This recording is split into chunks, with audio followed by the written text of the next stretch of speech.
more radical in the history of the human race than turning your children over to total strangers who you know nothing about and having those strangers work on your child's mind out of your sight for a period of 12 years.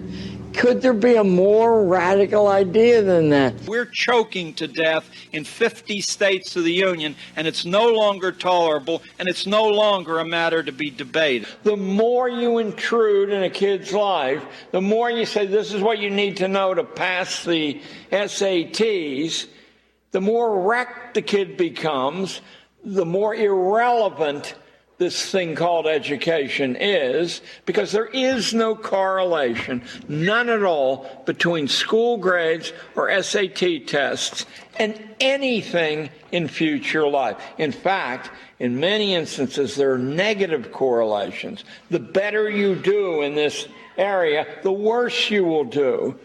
It's a cult. It's a secular religion. It's a jobs project. The strongest power that the school institution has is your fear.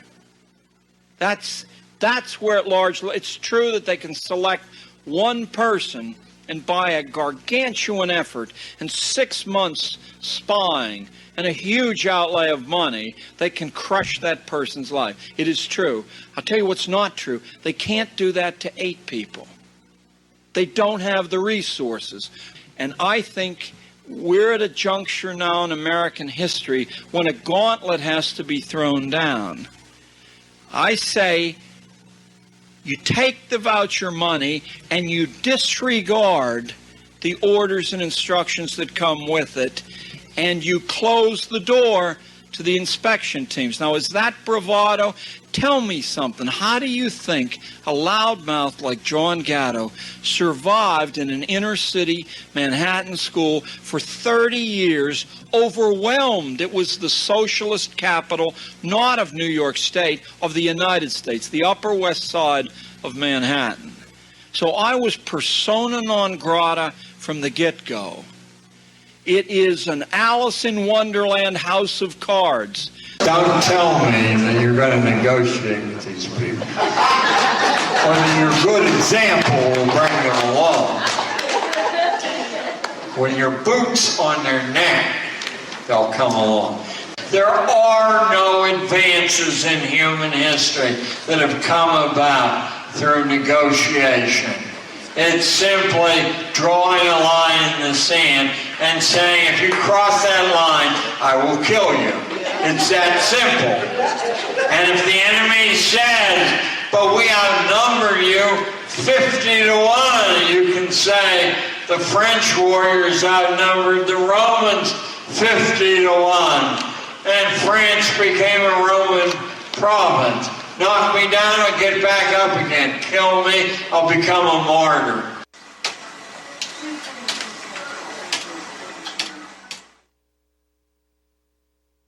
Because if you get me ad-libbing, it's the end. The end. My men will bar the door and you'll be here till midnight. I want to dedicate this talk to the spirit of a man, a libertarian who many of you know, Marshall Fritz, who died recently. Marshall and I had many a rousing argument over the years, and right up to a month before his death, we would speak for hours on the telephone arguing principles. I'd also like to dedicate this to the spirit of my granddaughter, Christina, age 17, into whom Marshall's spirit seems to have been reborn. She's already been arrested twice and gone to court to change her name.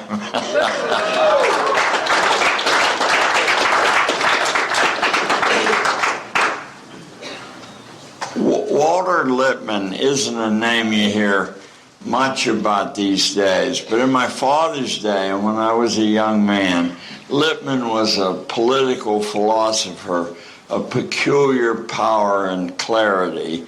It was Lippmann who designed the containment policy which held the Soviet Union in check until it collapsed, although George F. Kennan is often given credit for it. In a speech Lippmann made to the Association for the Advancement of Science in 1940, that's 69 years ago, Lippmann had something important to say about the strange new form of American schooling. That's something we all forget, that the kind of schooling we're familiar with was a radical deviation from the past. There is no continuity whatsoever between early American history, the federal period, the time up to the Civil War, and what began to transpire in approximately the 1880s. And so in this speech, he said this: the prevailing education, he said, this is a direct quote, is destined to destroy Western civilization and is in fact destroying it. Now, Lippmann was not given to passion or extreme statements. He was a model of intellectual clarity, so he meant precisely what he said. But in fact, what did he mean when he said it's destined to destroy Western civilization? What he meant was that the incursion of a Prussian system of discipline called education, a forced schooling system designed to create obedient soldiers, onto our laissez-faire open market system of entrepreneurial education that stressed individual sovereignty and the development of imagination, that the marriage of those two forms would kill the better of the two. Horace Mann had brought Prussian schools into American consciousness in 1843 when he begged the Boston School Committee to bring the Prussian schooling to the United States. And inside of a decade, it was not only here, it had spread to New York State and to one other American jurisdiction, one that won't surprise this audience, Washington, D.C. At that point, it was stopped cold. No one else showed any interest in the Prussian system, the particulars of which you'll hear in a moment. So Washington did then what it does now. It ran the printing presses, although we had a gold backed currency, so that expression may not apply. It laid money around, and one by one, it drew the other states into the fold. But you'll be interested to hear that it was not until 1918 that the last American state fell to the Prussian system. The Prussian system was collectivist. The individual was subordinated in every case, no exceptions, to the health of the political state and the economy and its leadership. So our customized approach, because that's really what we had. There were dozens of different varieties of schooling, and none of them were of any extensive tenure. The longest amount of schooling was 4 months, and the average was much closer to 2.5 months of schooling. Doesn't mean that the rest of the time was education free. Alexis de Tocqueville in Democracy in America, a French aristocrat, had no doubt that the United States was the best educated country in the history of the world, including classical Greece, and yet we had no system of schooling at all. Probably the norm was what today would be called homeschooling. But as I said, there were dozens of varieties of formal, more formalized schooling. So it was during the immigration panics of the 1870s and 1880s that the idea of Prussian schooling began to soften American resistance. And the government kept steadily hammering on the theme that these people needed to be Americanized. But as this audience, unlike any other audience I speak to, certainly usually understands that to impose conformity is a very un-American and also a very unwise idea. It makes people radically incomplete, fearful. True, it makes them easier to manage, but in a human sense, it ruins us.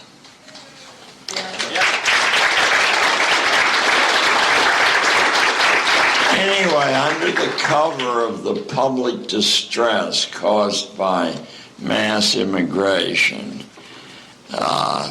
we became Prussianized in every corner of America, particularly the coasts. By 1940, Walter Lippmann had witnessed it gnawing deeply into the foundations of American prosperity, which lay in our ingenuity, our self-reliance, and our imagination.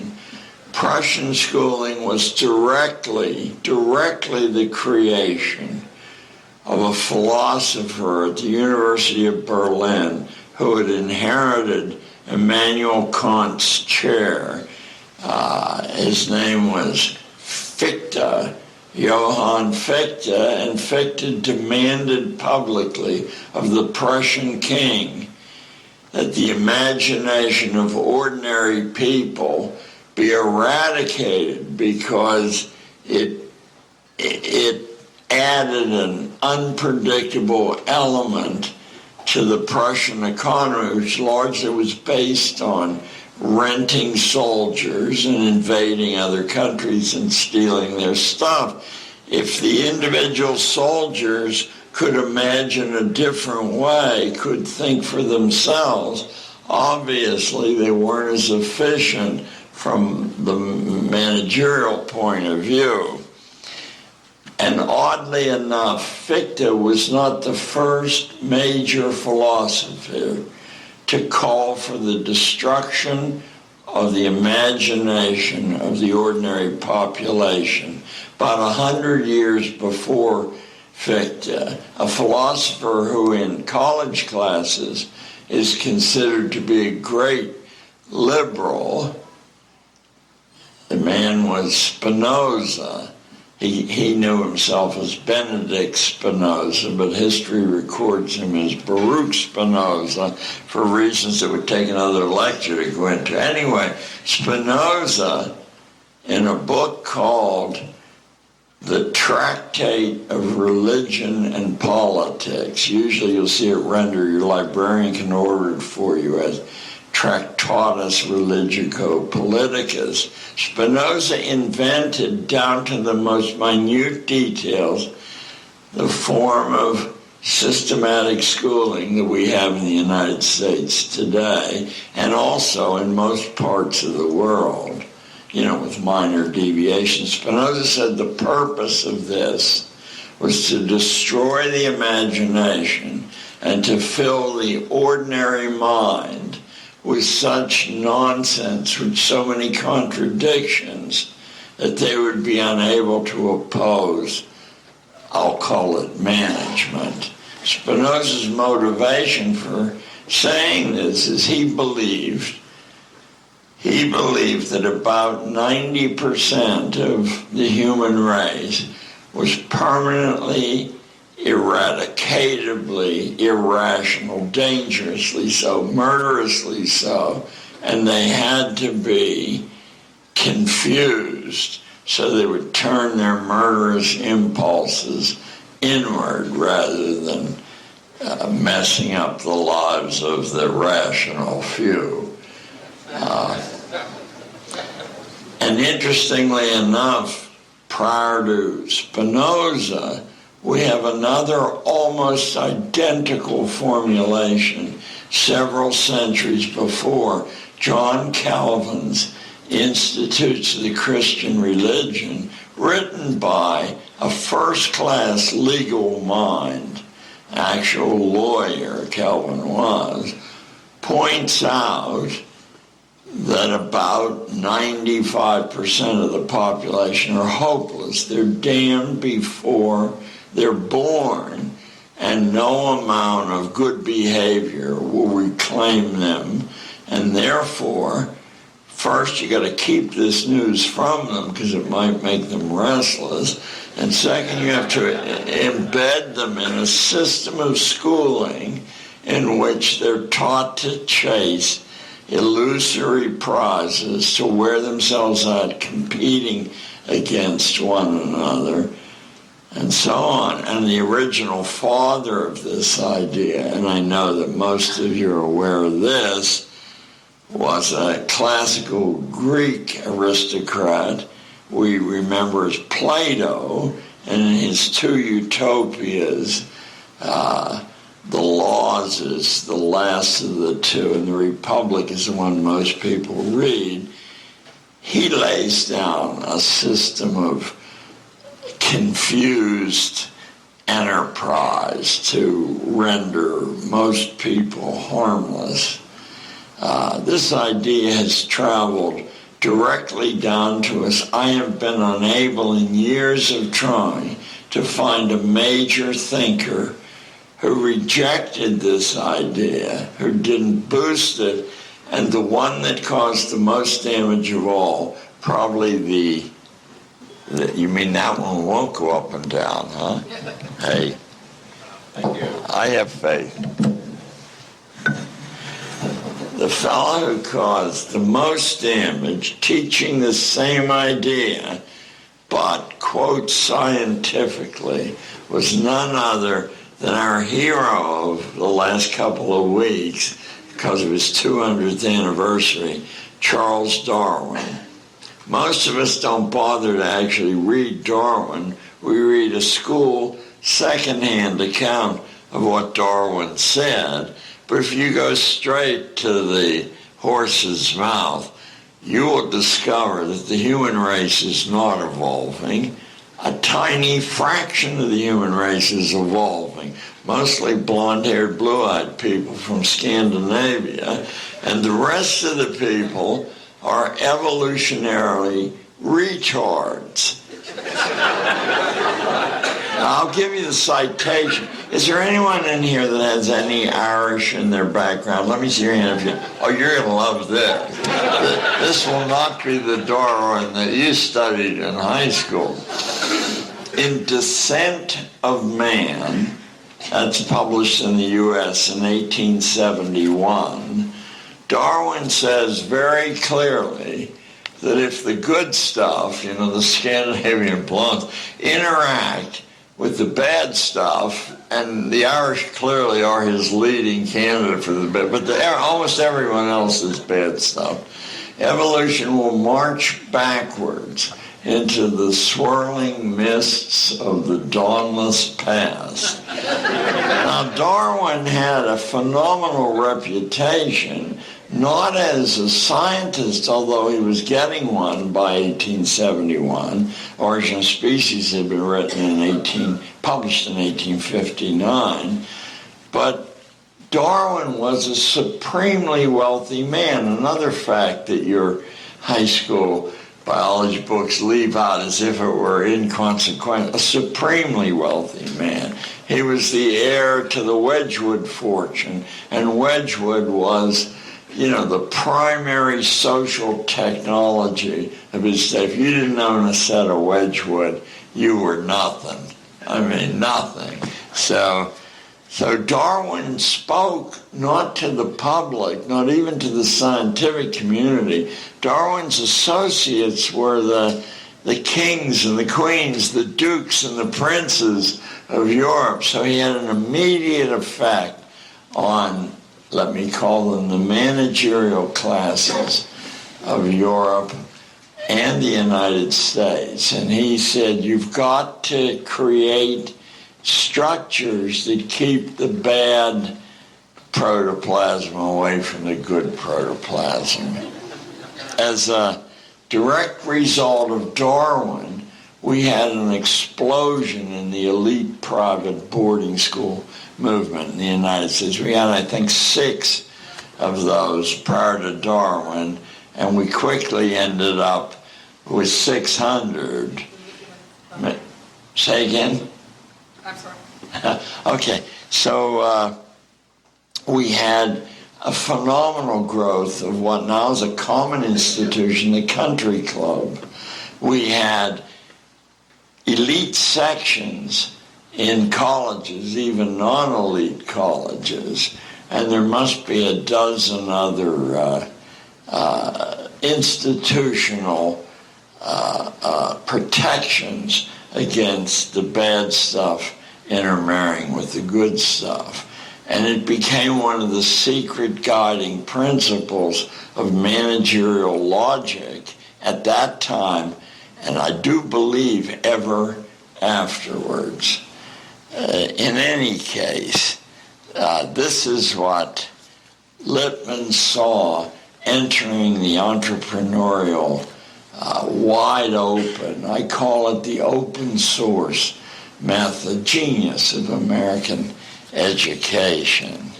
So I'm going to start with telling you a different way that this was done and is being done now under our noses, but it isn't touching nearly enough of us. The school question of the moment is this: can we create more sensible uses for the time of America's young than sentencing them to bells and chair time and memory drills for 12 years? What might we do instead? What we might think about doing before we thought about specifics is making gigantic cracks in this Prussian machine. We can't abandon it because it's the leading employer in the United States if you factor in all of the collateral businesses that depend on schooling, like textbooks and driving the truck to deliver the textbooks, etc. The bologna makers, and the final market for bologna is. So I call the process that I think we need to evolve to, or devolve to, since we had it at one time. I call it open source learning. And rather than define that for you right away, I'm going to illustrate it at work with living examples. One of the examples which we won't be able to talk to, you have here, during a time of great political chaos in New York schools between 1975 and, say, 1982, phenomenal chaos.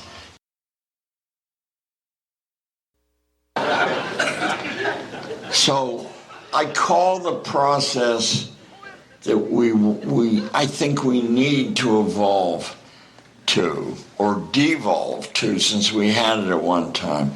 I call it open source learning. And rather than define that for you right away, I'm going to illustrate it at work with living examples. One of the examples which we won't be able to talk to, you have here, during a time of great political chaos in New York schools between 1975 and, say, 1982, phenomenal chaos.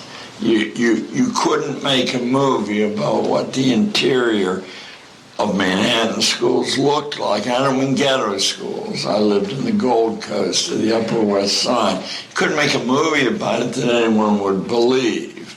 I mean, there were well, there are ladies in them, so I can't say, rapes on a weekly basis inside the schools, public displays of fornication, kids at the front door selling booze at an inflated price, I might say.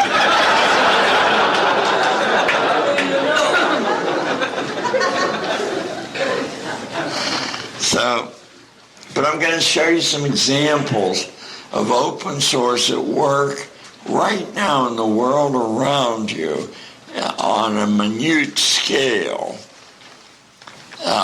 The schooling we know of is a religious phenomenon. Its assumptions are based on faith, not on any fact that they produce superior results. It's a substitute, in fact, for religion, just as the Dutch philosopher Spinoza said that it would become. My first example of open source learning is an automobile mechanic who dropped out of junior high school at the age of 13. His name is Jonathan Goodwin, and if you're on the internet, you can Google the cover of Fast Company magazine for November 2007. And you'll be looking square in the face, the homely face, I might add, although my editor objected to me saying, I'm sure Jonathan wouldn't object, of a dirt poor kid from a Kansas farm family of 7 kids. Drops out of junior high school at 13 and does what innumerable kids do and have done. He hangs out at the local garage. Can you see any future for Jonathan Goodwin? How on earth does he go from there in 20 years to the cover of Fast Company magazine? As he told Fast Company, after dropping out of 7th grade, he made a living rebuilding cars ruined in accidents. He bought the wrecks for a few bucks and made them, I'm quoting, good as new. That was my school, said Jonathan. Even as a teenager, Jonathan could see that technology already existed to get between 60 and 100 miles a gallon, 100 on an ordinary car, 60 miles a gallon on a Hummer. How about that? He saw that it was easy to double the horsepower and to push the emissions close to zero. And why, he asked himself at about age 15, wasn't Detroit doing this? You and I know, but Jonathan didn't know. I can do it myself, he thought. So living in California, he began to offer conversions for a Hummer. He'd guarantee you 60 miles a gallon. You pay him $25,000. But with gas at $4 a gallon and a Hummer getting about 3 to 4 miles to a gallon, you can make that 25 grand up pretty quickly. Did people laugh at this cheeky kid? No, they lined up, giving him more business than he could handle. And his best customer was the governor of California, Arnold Schwarzenegger, who owned 7 Hummers. That was 175 grand right there, and it took Jonathan 50 days. Today he does 4 a month, 48 a year, and his income is more than $1 million per annum.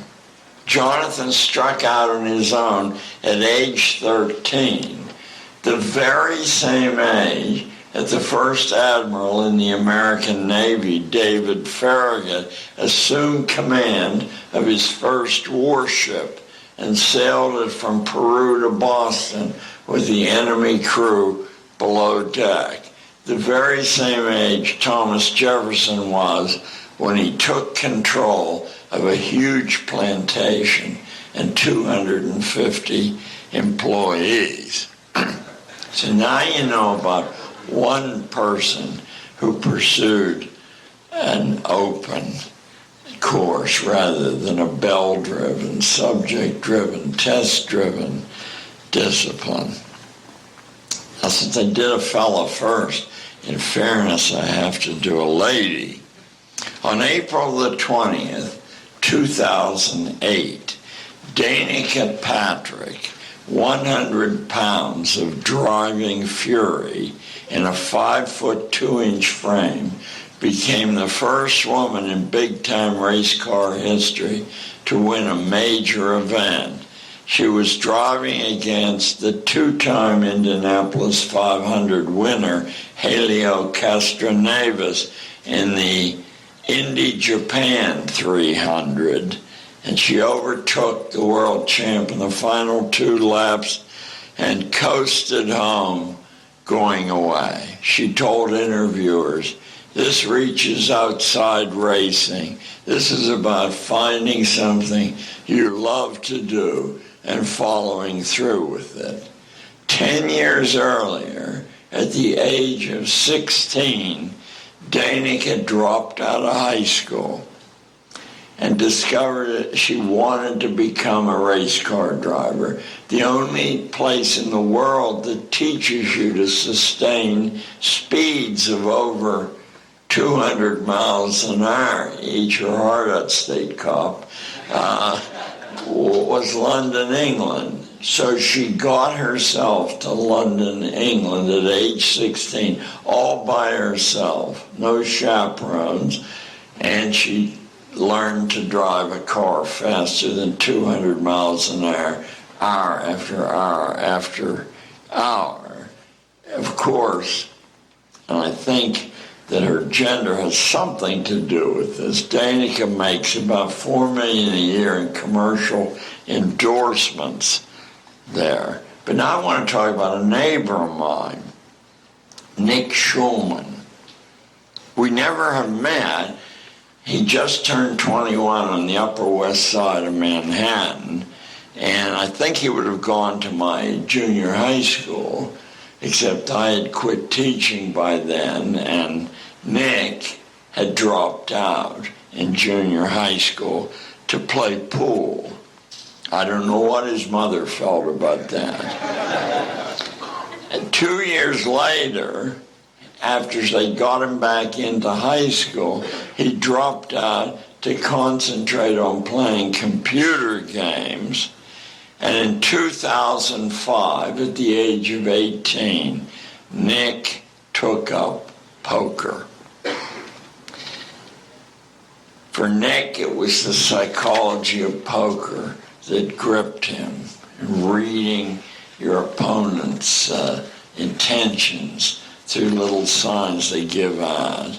On February the 28th of last year, the newspapers announced that Nick had just won $2 million on the World Poker Tour, and he said he was now ready, I'm quoting, for a different kind of fulfillment. With $2 million in his back pocket, Nick had decided he was going to go to college and turn his attention to philosophy, you know, Aquinas, Bacon, Hegel, Hobbes, Heidegger, Rorty, that sort of person. How do you suppose Mother Schulman felt then? Good luck, Nick. At least you won't be paying back student loans until you're 50. Now I'll shift back to a lady. My wife insisted I do this as long as I had enough ladies to go. I guess if your own teenage daughter changed her name to Diablo, you would shrug it off as a passing whim of teenage fancy. But what if she announced that her life's ambition was to be a stripper, and she set up a pornographic blog whose title I wouldn't dream of reading in front of a mixed audience? What would you think? Would your daughter be on the right career track? Would she have a bright future ahead? Now flash forward to the year 2008, and Diablo is now 29, and she is on the stage at the Oscar ceremonies in Hollywood, receiving the Oscar for Best Screenplay for the movie Juno. Did anyone see Juno in here? It's a nice flick. There. She had published a book 2 years earlier, Candy Girl, publication date 2006, and now the movie Juno. Diablo told the crowd, by the way, she was wearing a cut-to-the-thigh leopard print gown which showed off an enormous tattoo that ran over her body, up her shoulder, onto her neck of a stripper. She told the crowd, most of all, I want to thank my family for loving me exactly the way I am. Can you imagine a school ever accepting Diablo the way she was? Can you imagine her thanking a school for its support? Danica, Diablo, Nick, and Jonathan followed personal roads to very individualized educations under their own management. All of them traveled under the same umbrella, a strategy, as I've told you, I call open source learning, I was inspired by Linus Torvald and his open system computer system. So different from the tight-fisted retrograde habit of Microsoft. Open source learning allows everything under the sun as a possible starting point on the road to self-mastery. In open source, every sequence is subject to personalization. Everybody is a potential teacher. In open source, in fact, teaching isn't a profession, it's a function. Anyone with something of value to offer can teach as long as people come to learn from that person. Excuse me. Right there you can see the basic assumptions are different. No student can be threatened with failure if he or she decides not to learn from you. In open source, students are active partners in reality, not in rhetoric. They select many or even all of the areas they want to explore. They recruit many or even all of their own instructors. They assemble a team of learning colleagues. It sounds too promiscuous, I know, too undisciplined, but in the real world of laws, customs, and parental rights, everything is by negotiation, isn't it? Every situation is one of a kind. But all parties to the negotiations accept that nobody can give you an education. An education must be taken by those who want one. The will and the dogged persistence of the seeker are the only essential tools needed to become educated. Teachers, texts, money, and equipment play only minor roles, and paper pencil tests play no role at all.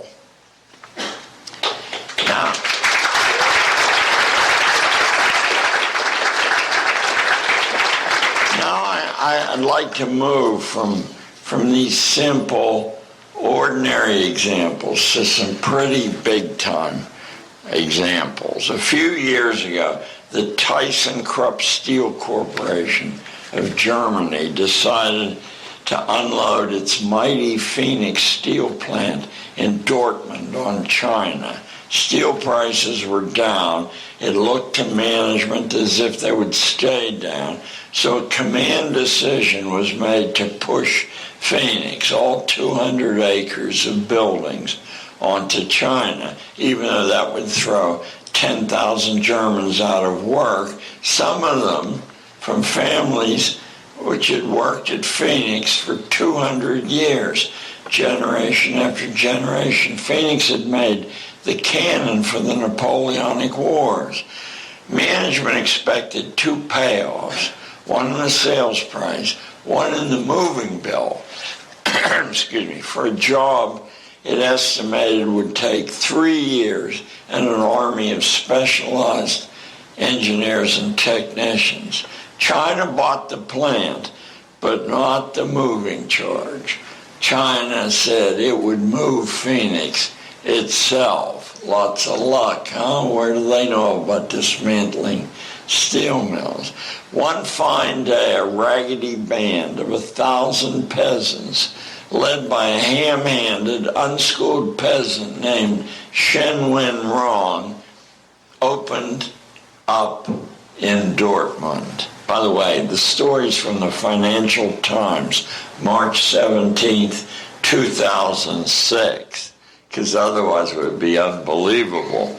Shen was an odd duck as a project manager. He didn't use a computer. He didn't have a real office, and he worked from a child's school desk.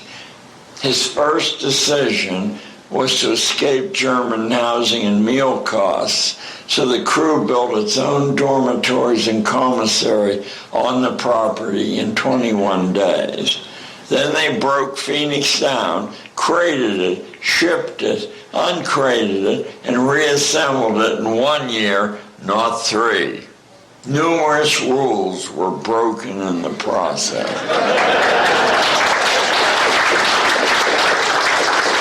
These amateur deconstructionists set aside time-honored rules for proceeding, taught in engineering schools and codified in statute, whenever more creative problem-solving seemed appropriate.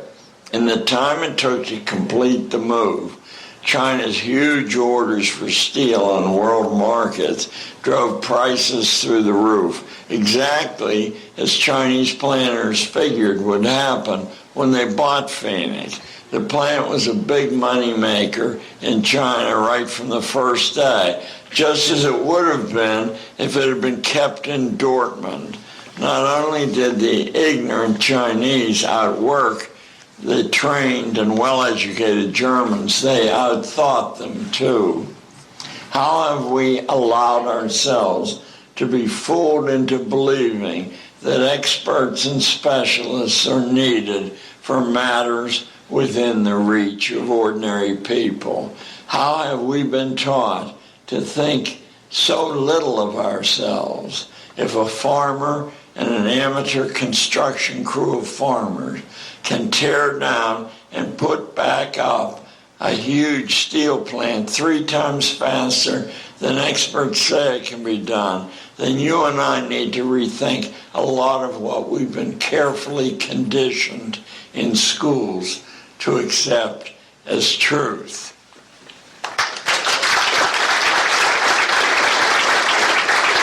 Well, this presentation actually has a title, although I don't know if it's in the program. It's called Walkabout London, and now let me penetrate the mystery of that. One of the 25 wealthiest individuals in the world in 2009 is the high school dropout, Sir Richard Branson.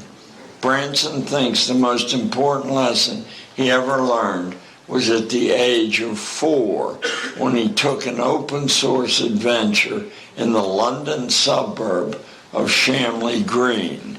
52 years after the event, he remembered vividly how it happened. This was in last May 2007 issue of New Yorker. There's a profile of Branson in which he remembers this story. He was on a drive with his mother, miles from home, single-parent family, by the way, when she asked him whether he thought he could find his way home alone from where they were. Age 4. Try to picture some 4-year-old you know. And she said, "Could you find your way home alone from here, Richard?" And he said he thought he could, and she pulled the car over at once. "Get out then and do so," she said. And she drove off, not to a safe distance, and watched the little bugger. Now she went home. pour to drink. Of course, he did it. By the age of 12, he was taking 100-mile bike trips, round trip to the beach at Bournemouth. Quote, "Mother was determined to make us independent," he said, over a half-century after the walk. Later, after a very brief go at high school, he dropped out, never wasting a day at college waiting his turn. Wasn't a moneyed family. His mother was a stewardess in the days when that was a dicey profession. At 19, he had his first successful business. His moon rocket and Virgin Airlines were launched without walk, although it took some time to have. Front pages of the New York Press last year was a picture of Branson standing next to his already built moon rocket, for which he sold 250 seats at $200,000 a ticket. It'll probably be leaving sometime this year. Is age 4 too young to tackle serious business? Well, before you answer, a 2-year-old Tiger Woods was sinking putts on the Mike Douglas TV show in preparation for redefining the game of golf years later after he dropped out of college. Branson's successful walkabout and the dirt farmer's savvy of Shen Wen Rong are only possible in the classroom of the greater world. All my life I've heard repeatedly that people without diplomas are ruined, and those without degrees doomed to be nobodies. You've heard that too, I know. So how do we account for our two best presidents, Washington and Lincoln, having almost no school dropouts? And of course, the entire army of fast food billionaires are in the same boat. Perhaps you think it was possible way back when, but not now, and certainly not in the sciences, right? We have to agree that those require bell-driven, test-driven, subject-driven classes. But if that's true, how can we explain the Human Genome Project, the world's most prestigious scientific project? It was created by two men. One was Francis Collins, unschooled on a remote sheep ranch in Western Virginia by his mother, using a wildly open-source methodology with no template at all. The logic of Collins' schooling imposed by his mother was follows. There were 4 brothers. They had to agree on what they wanted to study. They then studied it as long as they felt like it. They could only get off the track, however, if all 4 agreed, and now for something different. So he was half of the Human Genome Project. No specialty in science at all. The other half is perhaps even more unexpected. He just published his autobiography, and his name is Craig Venter. He was a very, very bad student, I believe in a San Diego school, and he cut school constantly. He was a self-proclaimed surfer bum who graduated only by the skin of his teeth when one teacher changed an F to a D in order to get rid of the louse. Then those two eventually teamed up and we had the human genome map. You need some water? I need a stretcher is what I need, but no, I'm from Pittsburgh once we get the bit between our teeth. On April the 27th, 2007, so less than 2 years ago, national headlines announced the firing of MIT's famous director of admissions, Marilee Jones.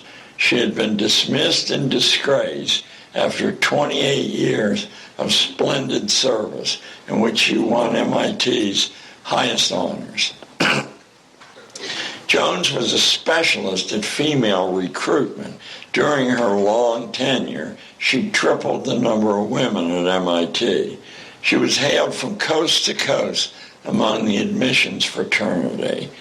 Press questioning of MIT students at the time of her dismissal called her beloved, almost revered, and irreplaceable. I took that from the Wall Street Journal story. So why was she canned? Molestation of students? Selling MIT secrets to Microsoft? No, none of the above. Some diligent snoop had discovered that the college degrees she claimed at the time of her hiring 28 years earlier were fakes. She had actually been, if I gave you 1,000 guesses, no one in this room would come close. I wouldn't either. She had actually been a nightclub torch singer in upstate New York country western nightclubs until the moment MIT took her in. Now, why anyone with a good job like that would wish anyway? MIT Chancellor Philip Clay told reporters the door was now closed forever on another torch singer in admissions. Quote, in future, he said, we will take a big lesson from this experience. Now, what lesson might that be? It couldn't be the obvious lesson that degrees are only magical talismans. They promise nothing, and only meritorious performance is the proper measure of quality. Couldn't be that.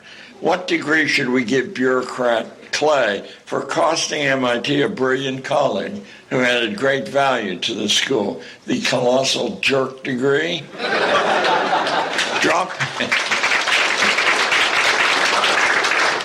Dropping school does not mean dropping education. That's the real lesson. Think of Ingvar Kamprad, diagnosed as dyslexic by the usual school experts. Ingvar began his independent life, since he had been pronounced hopeless as a student, in Denmark as a bicycle peddler of fish. Can you think of a harder job than peddling up to somebody with a fish? So I want to buy this fish. Gradually, he added matches to his basket, and finally, he finished it off with Christmas decorations. Well, what about a Christmas decoration? You don't want the fish. No, the decoration smells like fish. Then, bit by bit, Ingvar founded IKEA to reflect his egalitarian philosophy that beauty and utility should be available to everybody, not just the prosperous. That fish peddler is worth $31 billion today, but much more important than his wealth is his ongoing determination to add value to lives other than his own. When you understand yourself so thoroughly, you can write your own script instead of following the orders of strangers or the common paths of your time. You must be among the small group on the road to education. Migrant fruit picker Charles Webb fits this description for me. You probably heard of Charles because of his creation 45 years ago of an American classic story, The Graduate, which in book form sold millions of copies, and as a movie became a runaway hit. Charles and his wife, her name is Fred, Charles and Fred made $100 million, and they were on the 18 guest list all over the world. And guess what they did with their $100 million? They gave every penny of it away. Charles said, wealth didn't work for us, he told a reporter, and they became migrant fruit pickers in California, living in trailers. The world is just much different than the ordinary narratives allow us to imagine. Every school day in America, 7,000 young men and women drop out of school, some confused, some brave, all of them angry. If we had any national coherence or leadership, we would look at these people as a great resource and treat them with respect. 1.25 million people a year, no different as genius possibilities than the dropout Benjamin Franklin or the dropout Richard Branson or the dropout Wright brothers or the slum urchin Lula da Silva, grown to the presidency of Brazil without a school certificate and on the verge of making his nation free of petroleum, probably next year, but certainly over the next 2 years.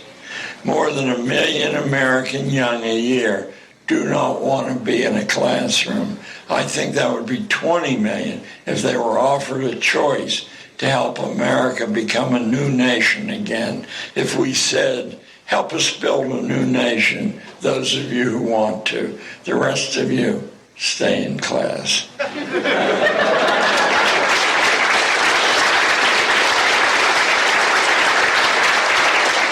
If things really were as we've been taught to believe, how could Lula the urchin be the head of a complex modern nation? How could the semi-urchin Adolf Hitler rise to the leadership of the best-schooled country on record? How could Thomas Edison drop out of elementary school before he was 12, leave home, go west with no money or no contacts during the Civil War years, and by age 15 have 4 solid streams of revenue and a write-up in the London Times? How could this penniless dropout invent the electric light, the phonograph, win 1,003 patents, and create the mighty corporation that was to become General Electric? By the way, he set up an entry examination for jobs, and he said no college graduate ever passed the test. How could any of these things be true if what you've been taught was even remotely correct? Why has no school, no politician, no foundation, no public institution ever connected the dots for you as I just did? Was that in your best interests? In the year 2006, the University of Connecticut wanted to discover how much learning occurred between entering college as a freshman and graduating as a senior. They selected 5 academic areas for study, and they picked 50 colleges to measure. A total of 14,000 undergraduates were randomly selected to participate. Nobody on this planet could have anticipated the result. In 16 of the 50 colleges, which included Yale, Brown, and Georgetown, the graduating seniors knew less than the incoming freshmen. In the other 34, there was no measurable growth evident, although up to $250,000 have been invested in an average of 6 years of time. After all the exaggerations, college for many is still just school. On April the 13th, 2008, the television show 60 Minutes reported that a cancer patient, John Canzias, had developed a heretofore unknown method of attacking tumors, which Nobel Prize-winning cancer researcher Rick Smalley said, quote, would change medicine forever, adding that in 20 years of cancer research, it was the most impressive development he had ever seen. Excuse me. Canzias' method destroys tumors without chemotherapy, surgery, or the familiar kind of radiation. What impressed the 60-Minute producers was that Canzias had no college degree, and no background in science or medicine. But as a boy, he had been obsessively an amateur radio buff, building shortwave units. He knew, as one of the many odd facts that hobbyists accumulate, that radio waves passed through metal will heat the metal up to a high temperature. Now in late middle age, contemplating his own death, he wondered if his tumors could be injected with metal, bombarded with radio waves, and the cancer would be killed by the ensuing heat. Canzius tested his theory in his garage on a raw hot dog. That was his equipment, using a machine he constructed out of used pie tins. When the bottom of the wiener was injected with metal and shot through with radio waves, it cooked while the top of the dog remained cool. Preliminary work in university laboratories where he took his finding seemed to show that indeed radio waves do kill cancer when the tumor is filled with nanoparticles of metal, something the vast, specialized, educated empire of cancer care never managed to stumble upon in its many decades of existence. It took a non-scientist without a college degree, motivated by 36 rounds of chemotherapy, which left him so sick he couldn't sleep, to uncover this connection. The assessment tools pedagogy has devised, and for you libertarians, I hope you know what the word pedagogy derives from. Pedagogy also exists, pedagogus, in Latin. It's a class of slave who takes orders from the master and imposes drills and discipline on the young. Doesn't create anything, but simply transmits the orders of the master. But what we've allowed to transmit through 23 centuries to a modern America is a term for the profession.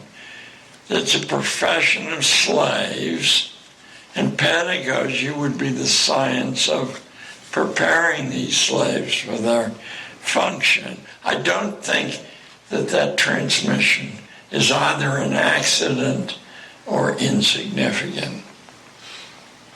The young people we can find in schools today once cleared this continent when it was still wild.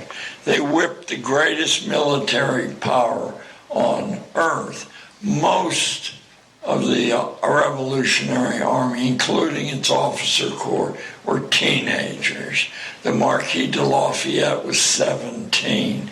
Alexander Hamilton, a colonel, was 19. George Washington was the old man of the Revolution at 42. They whipped the greatest military power on earth, not once but twice, drove out the French and Spanish, invented novel technologies, built roads, canals, cities, sold ice to faraway India, and spread open source creativity over every aspect of American culture. A major reason they were able to produce so many miracles, from the six-shooter to the steamboat to manned flight, was they weren't weakened by the phony concept of adolescence, for which there's not a scrap of scientific evidence, or by any artificial extension of childhood through forced schooling. Early American society celebrated accomplishment, as any frontier society must, before the politicians and the schemers collude to build managerial sinecures for themselves. The economy prior to the Civil War was dominated by independent livelihoods. As Abraham Lincoln told the Wisconsin Agricultural Association, in 1859. It had room for anyone of energy and ideas, whether they lived in a mud-sill shack or behind brass knocker doors. Foreign visitors were dazzled by the energy released by a society so revolutionarily egalitarian, one which mixed all ages together, learning from one another. The Civil War changed everything. In the northern industrial state, which emerged in its wake, entrepreneurialism was unwelcome. Factories and finance came to rule the roost, and with that transformation, people with minds of their own became troublesome to management. Lives assigned to follow orders are, from a management perspective, best kept childish. Childish people obey. Children make the best customers. They have no sales resistance. Since Plato, a long string of utopian thinkers has worked to supply society's managers with algorithms which lead to childish lives. They all begin with wiping the slate as clean as possible of close emotional ties to family, to religion, and so on. All these things interfere with the authority of managers, and no loyalty is more dangerous than self-respect in independent minds and characters, which open source learning virtually guarantee. That's why schools function as they do, as environments actively hostile to open source strategy. They're built to serve different purposes.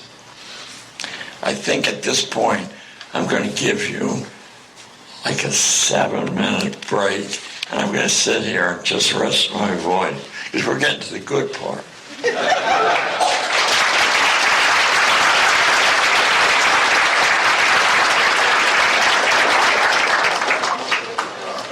I call this section the honor roll. And part of it, one or two of the names you've heard. Craig Venter, the beach bum, instrumental in giving the world the first map of the human genome, was born in 1946. School bored Venter out of his mind, an offense he punished by driving his teachers crazy. And he staggered through junior high school, staggered out of school into a buck private role in the U.S. Army over in Vietnam, where he became a medical corpsman. It was there he learned to despise bureaucracy and got the shock of his life with heads and hands laying all over the place. And that shocked him into a solidly responsible life. His book, A Life Decoded, has only been out a couple of months. It's certainly worth reading. Franklin Delano Roosevelt had a C average in high school and a C average in college. John F. Kennedy had a C average in high school and a C average in college. The next one won't surprise you. George W. Bush had a C average in high school and a C average in college, but this might surprise you. Bush's C average was 1 point higher than Senator John Kerry's C average. Al Gore flunked out of his first college and squeaked to his second with a C minus average. Dick Cheney, the famous vice president, flunked out too. When his SAT scores in language and math are added together, the legendary progressive senator Paul Wellstone scored 800 as a total. Now, it's true that in his day, the max was only 1,600, where now I believe it's 2,400, but still, that's a 50. America's global computer dominance arose, as I told you, from men without college degrees. Ted Turner, founder of the worldwide news service CNN, dropped out freshman year. William Faulkner, one of our Nobel Prize authors, got a D in English in his freshman year in college and dropped out then and there, never to return. Warren Avis, who pioneered auto rentals at airports, considered college, but decided against it as a waste of time and money.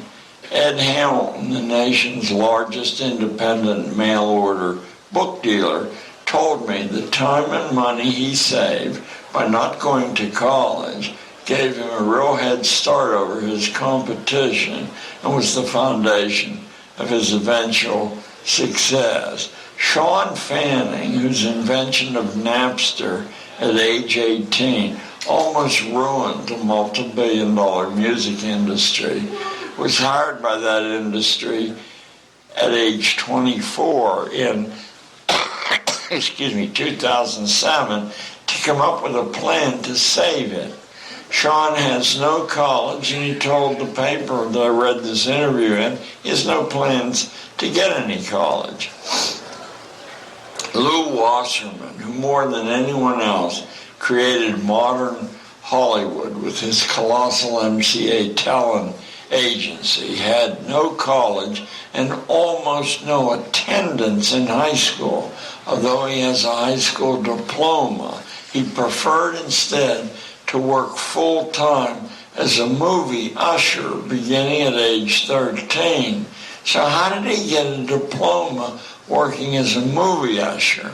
In an interesting fashion, he approached the school principal with a deal the administrator could not refuse.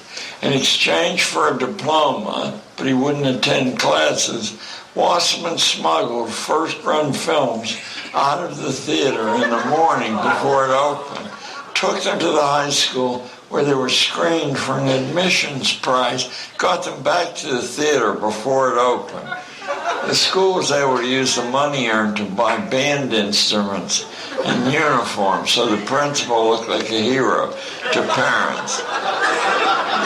He used the time saved from copying notes off blackboards to set up MCA, signing stars when he's still a teenager like Fred Astaire and the Gish sisters to long-term contracts. The legal instruments he created as a teenage boy with no legal training at all are still used as models in law school today for show business and litigation. And if that seems far-fetched to any of you, just remember Shen Wen-rong and the Phoenix steel plant in Dortmund, Germany, or Marilee Jones in the MIT admissions office. Warren Buffett, once again, as I speak, the world's richest man, began in business at the age of 6, selling ice-cold Coca-Cola and chewing gum door to door in Depression-era Omaha. That's age 6. By stages, he added other businesses to his string. He sold retrieved golf balls in bulk to the Club Pro Shop. He sifted discarded racetrack betting tickets in bulk, searching for winners accidentally thrown away. He set up a mass production newspaper delivery operation in which he personally could deliver 1,500 papers. He rented pinball machines to barber shops and split the take 50-50, and this is all before Warren was 15. From the age of 13, he supported himself completely, and by age 18, he had the present-day equivalent of $100,000 in the bank when the Wharton Business School turned him down for admission. Schools don't even hint at the existence of such a road to self-sufficiency. Imagine if 60 million trapped school children were set to actively imagining personal ways to add value to the general community, just like Buffett did at their age. Suppose from kindergarten, boys and girls were flooded with examples of how opportunity can be developed and managed. Wouldn't our country be crowded with Buffetts, inventors, and Fannings and Wassermans, even Mozarts? Isn't that what this nation needs? Not more zombies, not more parasites. It isn't wild speculation. What I've just done is to carry your imagination back to the colonial days in Ben Franklin's Philadelphia, where the crackling energy of limitless possibility wasn't created by any task force of experts, but by everybody getting a chance at a turn just as soon as they felt able, in an environment where possibilities were everywhere.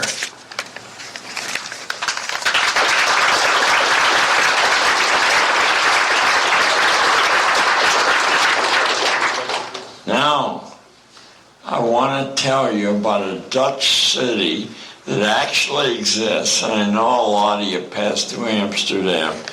Take a couple hours off, rent a car, and go to Drachten, D-R-A-C-H-T-E-N. The Dutch city of Drachten had an immense traffic problem. It took hours to get through this small place, and lots of accidents occurred because motorists got hot under the collar. I see someone laughing who knows the story of Drachten. What Drachten did, after discussing the many genius ways of putting up signs to discipline parking and motoring through town, was simply to go in the opposite direction. It did away with all traffic signs, all parking meters, and even parking spaces. The result so far has been shocking. Traffic safety has improved dramatically. Speed of transit is 5 times faster than it had been with all the police and the regulations and the signs and the flashing lights. Under some circumstances, it seems, people will take it upon themselves to look out for their own and other people's best interests. I got that from a book called The Future of the Internet. Jonathan Zittrain is the author.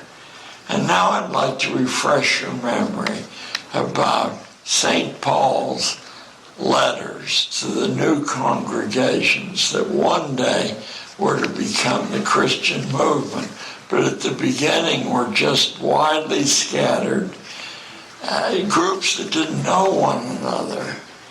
And they were looking for a set of rules to follow.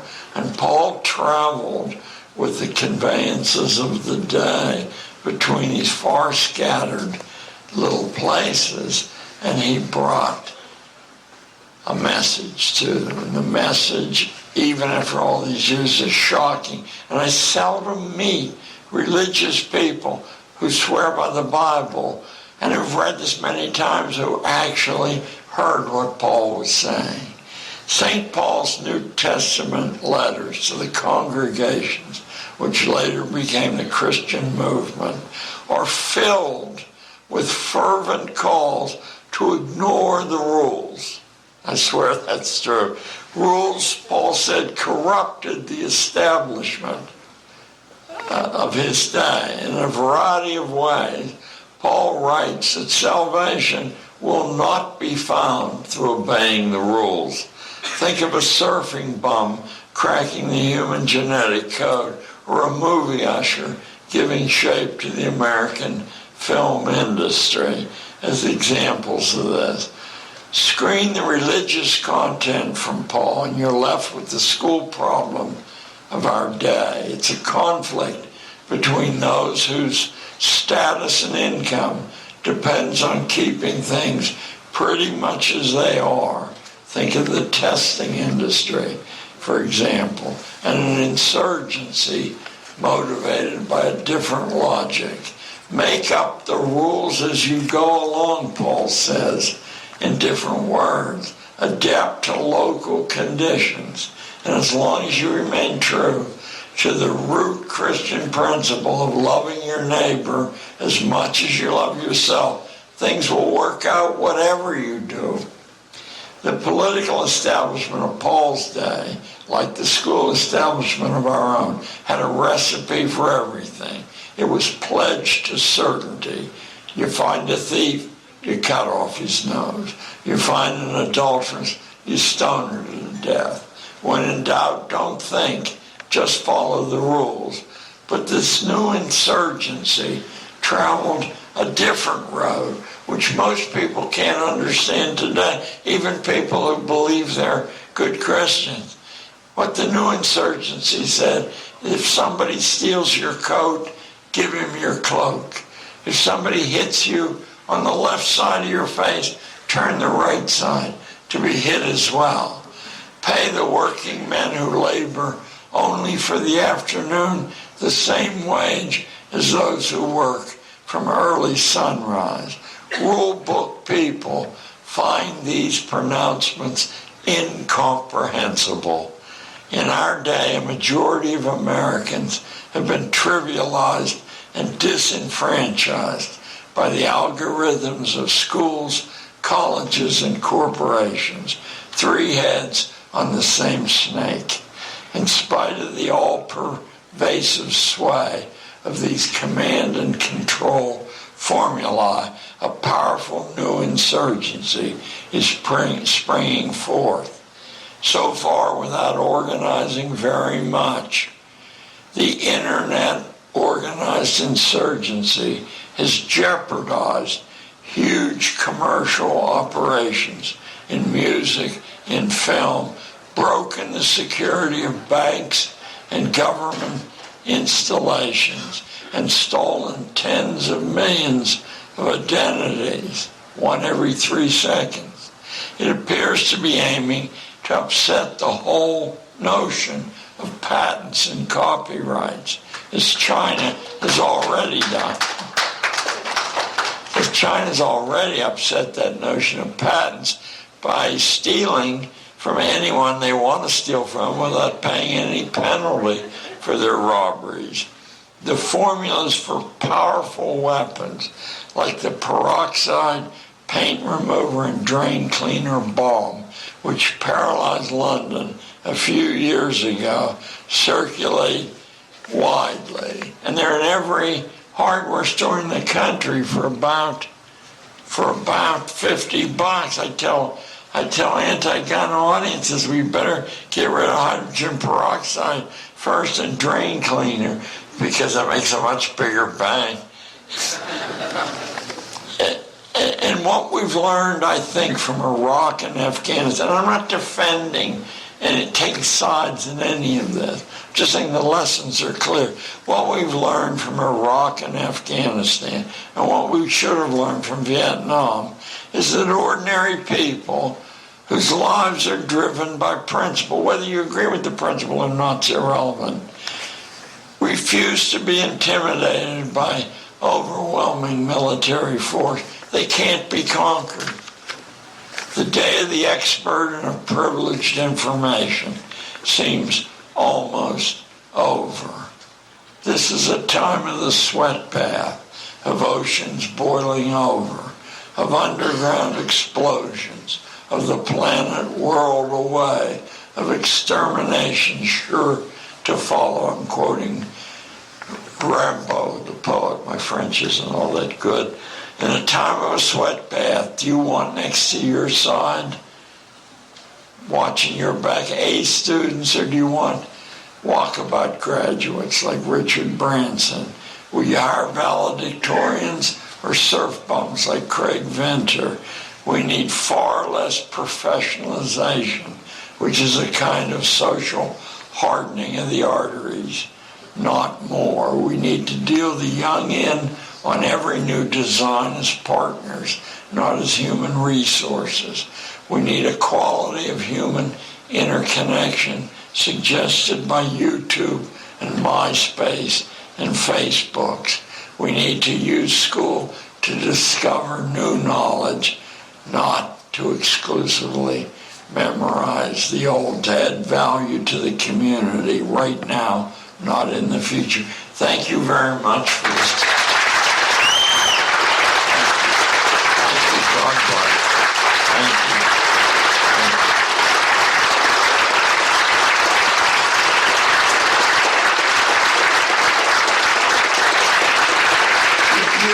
You've got some time to ask questions.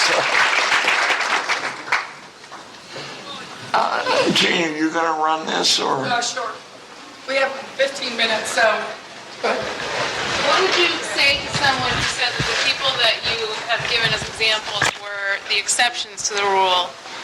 The question is, what would I say to the people who I often meet who say, these people are exceptions to the rules? Well, what I would say, first of all, is that I taught in a Manhattan junior high school for 30 years. In 15 years of that time, I assembled a hodgepodge of a class, and I set them to doing extraordinary things. This is one class newspaper. All of these things are going on simultaneously. Some are being done by flunk-outs, some by C students. Just look at a few of these. Here's a successful lawsuit on page 1 by a C student. At the very same time, my kids are getting more new registrations than the entire Democratic Party on the west side of Manhattan. They work for a month. We cut school for 2 days and topped their total. Here's a girl on page 2 who ended up winning an all-expenses-paid PhD at some California university, who is castigating the Central Board of Education for not teaching entrepreneurialism. Where did she get the idea to do that? She came to me and said that her mother was a liar, and her mother said she could go to Paris if she could raise the money to support herself over. The girl's 13, mind you. She said, no 13-year-old can raise that money. I said, not with an after-school job. That's a small amount of money for a business. I said, why don't you set up a business? And she said, 13-year-olds can't set up a business. I said, if people want to buy your product, they don't care how old you are. So I taught her, cut school for a week, and she came back with the idea of making one-of-a-kind gifts using the ladies in old age homes who, after all, were paying $4,000 or $5,000 a month on the West Side, using them to make one-of-a-kind art gifts, sweater, scarf, hat combinations. And then she took the lady's picture, did her bio, and sold them to rich girls at Barnard College for top dollar. And through New York City, she made plenty of money. She made much more money than she needed. I said, why don't you take your mother to Paris? She might appreciate it. There. Here is, well, go through the paper. This is 30 days of work. This went on year after year. I came to see that the bell curve is some sort of an artifact of the way we do business. Genius and talent are as cheap as the air we breathe, and you think, well, that's an impossibly romantic thing to say, but I was one of the founders of the Conservative Party in New York State, and I was a party officer for 20 years, so I can't be accused of wild romanticism, can I? Anyway, another question, please. They're looking through the wrong lens. Yes, ma'am. I do have a question about a graph that I've seen that separates IQ and educational level as predictors of earning power later in life. Do you know the graph that I'm talking about? So how would you explain that? Just simply discrimination by employers driving down the average for people without high school diplomas, or what is it that's going on there? I really wish we had a couple of hours, because not only is that an intelligent question, but even the one that I gave short shrift to should have gotten half an hour. There are forces at work that the conscious, rational mind is unaware of. Let me give you an example of one of those forces. You doubtless have taken standardized reading tests, correct? And yet, I could give you a simple reading test that if you did well on the standardized test, you would fail. I would ask you to read the first 20 pages of an extremely simple, famous novel, All Quiet on the Western Front. And I would ask you 3 questions, which over 15 years of administering this test, I never found a kid who scored off the top in the reading scale to be able to answer, even when finally in desperation I gave it as an open book test. And in order to derive some explanation of what was going on, it suddenly dawned on me that the better class of test reader figures out very quickly, maybe in 3rd grade, what type of information is going to be tested. And then when you read, you deliberately, without realizing it, screen out all the stuff that isn't going to be asked as a question because you've got a good sense of pattern. As a consequence, I could make a whole test up out of information that's not typically asked. For example, in the first scene in the book, the German military unit at a field kitchen is eating double rations, and yet double rations are against the law, and the German army punishes infractions very severely. So how was the field cook convinced to give them double rations? I asked that question. Not a single person out of hundreds and hundreds of the best readers. And then finally I gave it as an open book. They still couldn't answer it. Well, they got double rations because the other unit who was going to eat there had been wiped out to a man. And when the cook denied them the extra sausage and potatoes, one sharp guy, the narrator of the book, says, yes, but the most severe infraction is wasting food. And when they come around and see that you've wasted half the food, your neck will be in a noose. And the cook is caught in this dilemma. And finally, well, anyway, nobody could answer the question because that's not the kind of question that's asked. Your reading has been shaped by scoring well. The only antidote is if your parents actually know how to read, and they read for nuances and for tiny detail and for connecting the dots instead of memorizing them.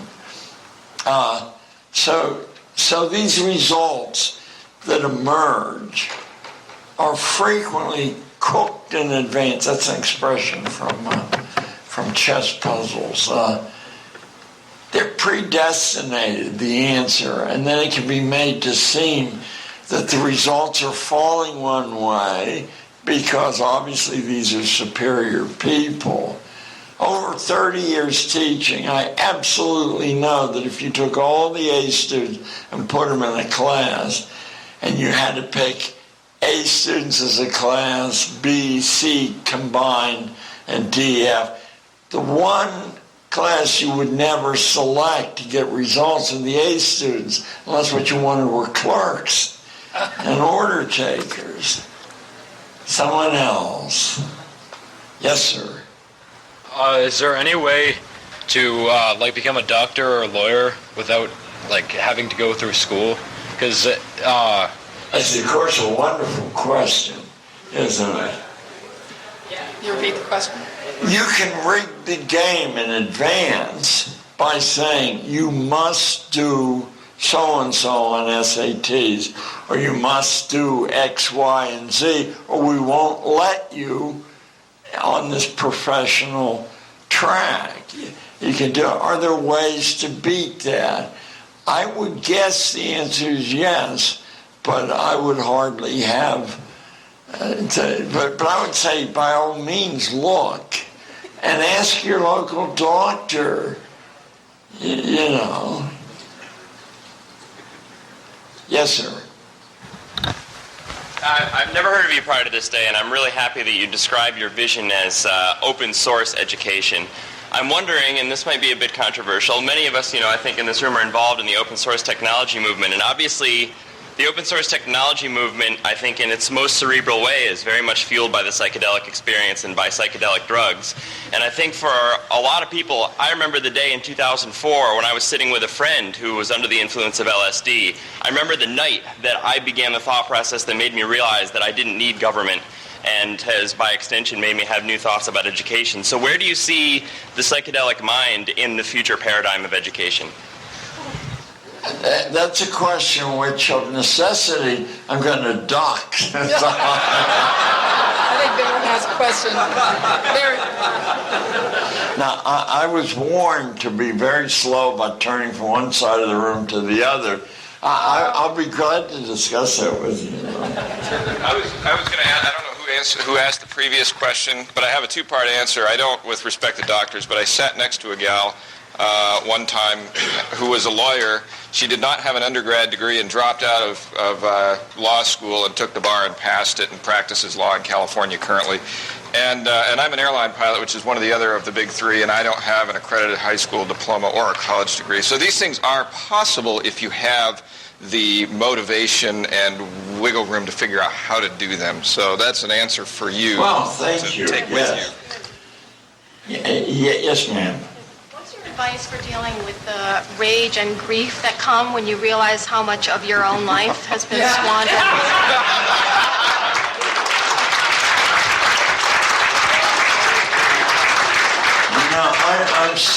What's the advice for when you discover for your own life? I'm 75 and I'm still discovering indwelling curiosity cutoffs, to use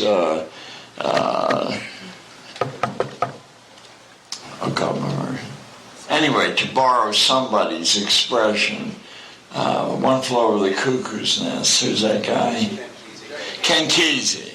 I'm discovering these curiosity cutoffs that were planted long ago, and I'm ripping them out, and just when I think I'm totally free, I'll find another. You start where you are, and you don't have to do much work in this area before your life seems to be lighter, much better there. Even if you have a long way to go, you start where you are, for sure.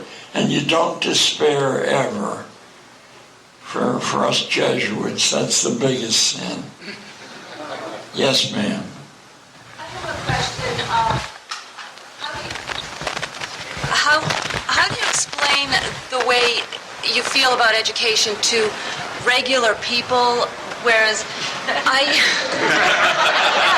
like your philosophy, and I would say I was kind of on board with your philosophy a lot sooner than I read your books, because I went to a vocational high school and had an unusual experience with education. And in this state now, we have a recent law where students can't drop out of school and have to stay in school by law until the age of 18, so they're unable to even drop out and do some alternative education in high school, which I think is cruel. I think that's the only word I can come up with, because many kids shouldn't be there. And how do you explain the fact that your ideas about alternative education are actually compassionate? Because a lot of people think that the only way to be compassionate to kids and their educational needs is to force them to stay in school until 18. I had the good fortune to grow up in the realest part of the United States I've ever seen. Western Pennsylvania, along the West Virginia border, during the Second World War, was my growing up time. There were people from all over the earth there. And the idiom of that zone of the country was absolute plain talk. And the advice, if you got insulted, was to strike back with maximum force, none of this graduated force. As a consequence, people from all over the earth, people with all kinds of economic differences, were polite and cordial to one another, because the alternative was to get into a fist fight right away. It was the only genuinely melting pot I've ever seen. And I learned there to talk straight, to be as clear as I could be, and not to put on airs with anybody. Although I had dispositions in that direction, you never let them show. Even though the Scotch-Irish were only one of about 70 different, cultures that were assembled there, they had given the place its character originally. The Quakers had thrown the Scotch-Irish out of eastern Pennsylvania because they were so warlike and so ready to fight at the drop of a hat. They sent them to western Pennsylvania, and then they denied western Pennsylvania, these are the Quakers for you, they denied western Pennsylvania any money for frontier defense. So the only large-scale Indian uprising in America, there are a lot of little ones, but the only big one, which the Indians swept the field for hundreds of miles, was through the Alleghenies, and they marched on Philadelphia, and then the Quakers seemed to beg the Scotch-Irish to send their militias to defend Philadelphia. I have no argument with the Quakers, I rather like them, but the character of the community I grew up in communicated to me that essentially anybody can do anything, that you don't stand on degrees or titles. Performance is the only sane way to measure anybody.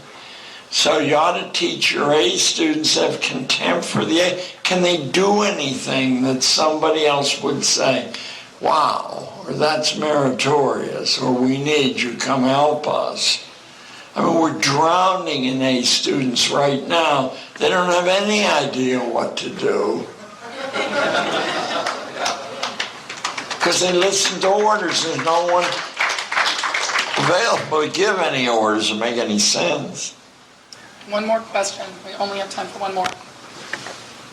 What's your opinion on Ayn Rand and objectivism? It has to be a short answer.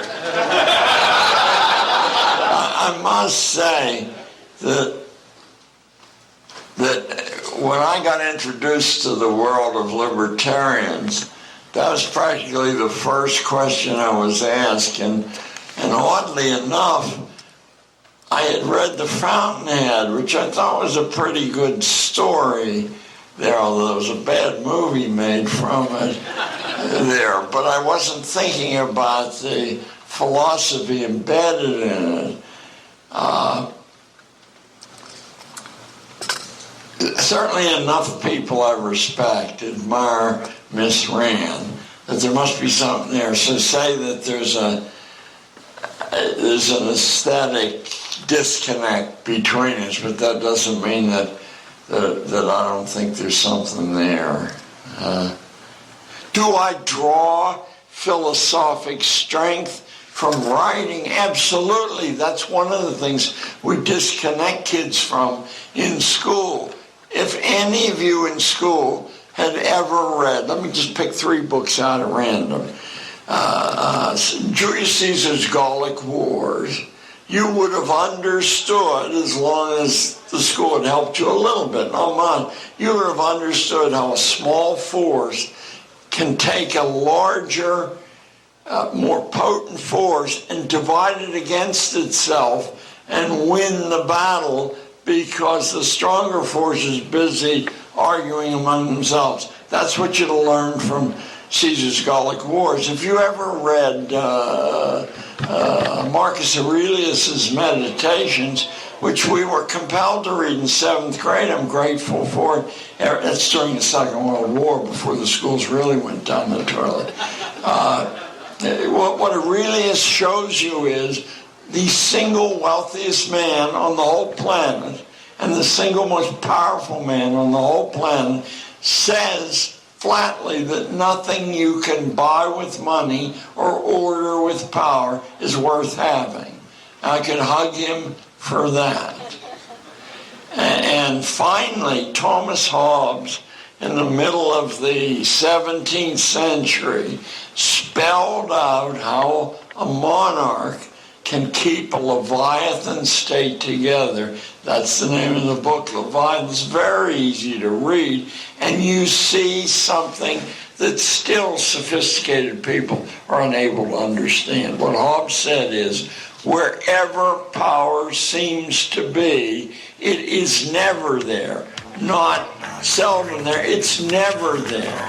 Where power seems to be is the front or the mouthpiece, the flag catcher for the real power.